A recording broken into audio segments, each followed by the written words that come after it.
all who are thirsty, all who are weak, just come to the fountain. Dip your heart in the stream of life. Let the pain and the sorrow be washed away in the waves of His mercy. As the deep cries out to the deep, we sing, come, Lord Jesus, come. Come, Lord Jesus, come.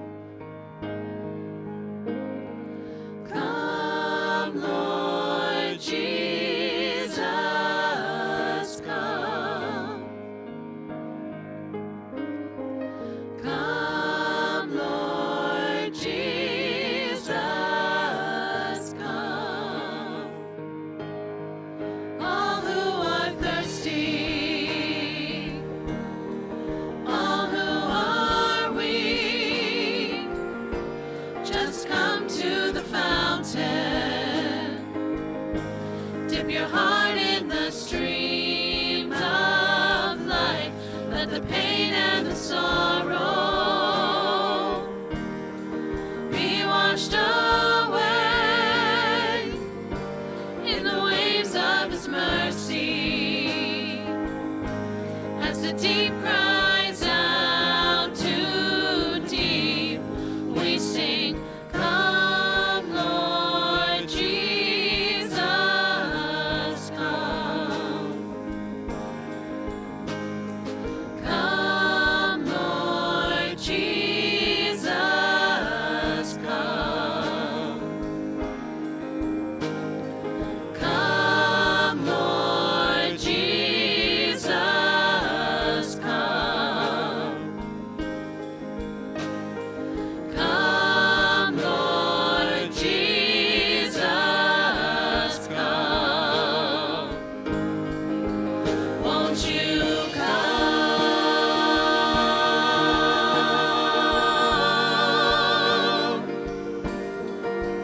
Won't you come?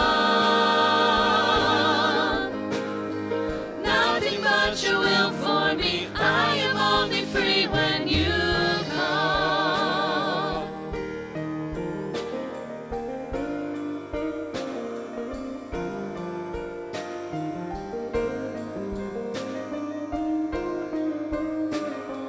Nothing but your will for me. I am only free when you come. Jesus, nothing but your will for me. I am only free when you come. Lord Jesus, nothing but your will for me. I am only free when you come. Lord Jesus, nothing but your will for me. I am only free when you come. Lord Jesus, come.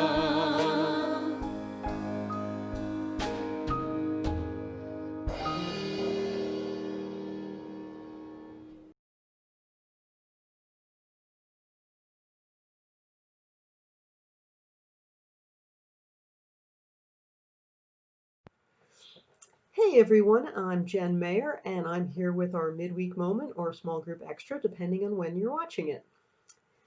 This week we heard John the Baptist talking about repenting in preparation for Christ, and Father Mike and Father Greg both talked about that in their message, that one, there'll be an opportunity for reconciliation, and two, it's one of the better ways of getting ourselves reset and really prepared for Christmas. So as I was thinking about that, I was reminded of a story. When I was a couple years back, I had a Becoming Catholic group with about 5 people, and I brought a priest in to talk to them so that they could ask whatever questions they wanted to about the sacrament, because that probably more than anything else, going to confession for the first time, particularly if you're not, say, 8. So if you're 20 or 40 or 60 or even 80, that's intimidating. And I had a guy, he was, married, had kids, so kind of young adult to middle age-ish. And he said, do people actually go? And the priest who was helping teach this session was a little taken aback because here's confession on a regular basis. And so he was like, most assuredly people go. But to the credit of the guy who asked, all of the people in his Catholic circle never went. They pretty much said, oh, you just do it once when you're a kid and then you don't ever do it again in your life. And so it's this huge opportunity that um, it felt like his friends were just missing.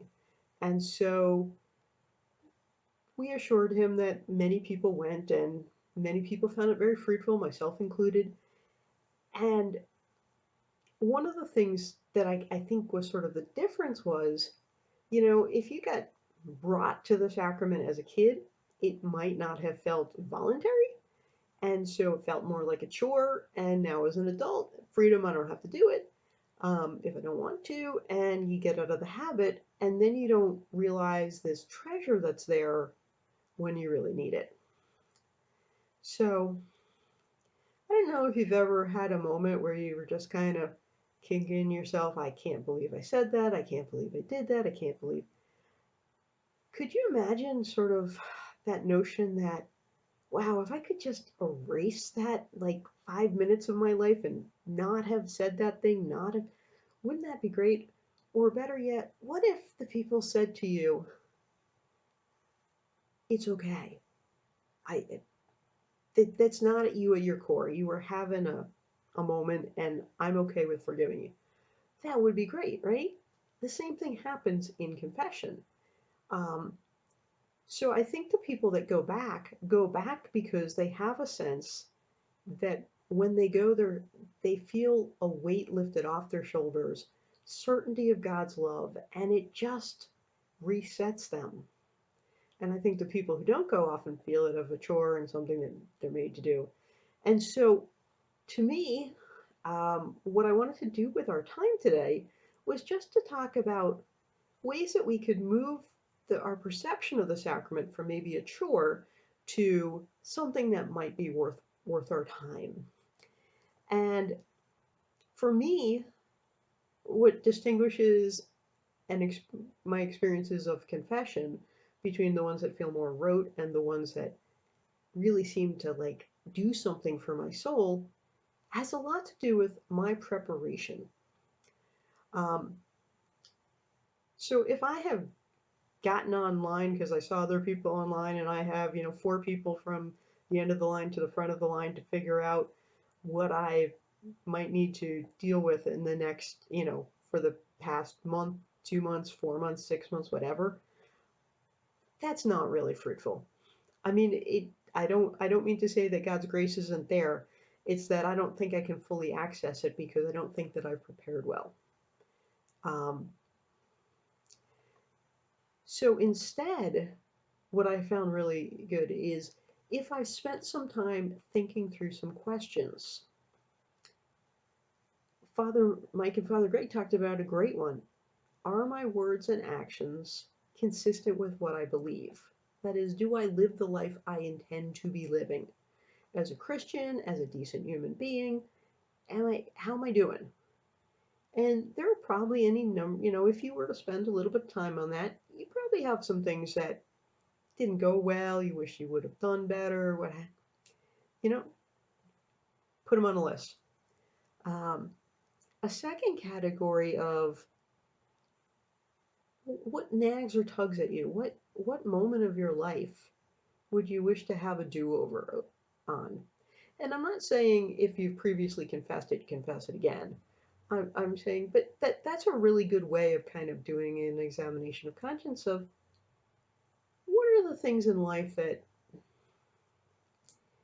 you'd like that still bother you, because if they still bother you, then there's room for God's healing to take that away and take that burden off of you.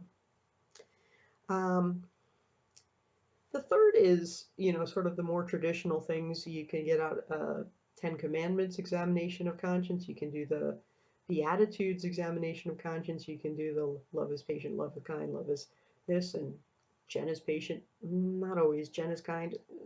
Well, not last Thursday. Use that as an examination of conscience. Um, and if you're not in the habit of doing that on a somewhat regular basis, so if I, once a week or once at the end of the day, kind of review my week and think, well, where were the high points and where were the low points?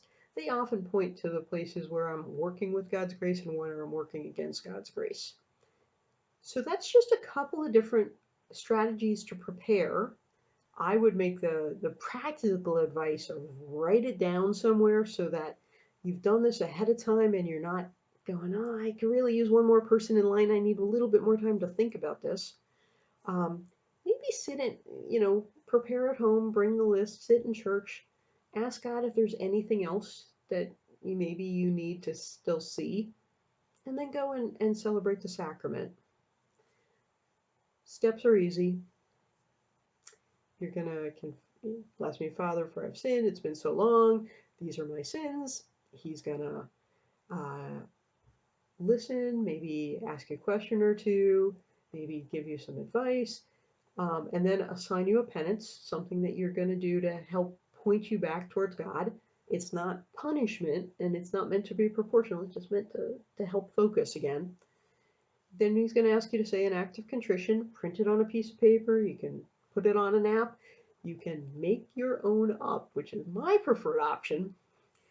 And then Father will offer you absolution on behalf of God and the church. And then you leave, you're free. Many people go right into the church, do their penance right then, and then just spend some time with God. So we have opportunities to do that on Thursday night from 7 to 7:45. Both Father Mike and Father Greg will be there. So if you have a preference for somebody you don't know really well, you got that option. If you prefer somebody you do know, you got that option. So I hope that at some point soon, even if not this Thursday, you take advantage of the sacrament, because it really is one of the treasures of the church. Thanks.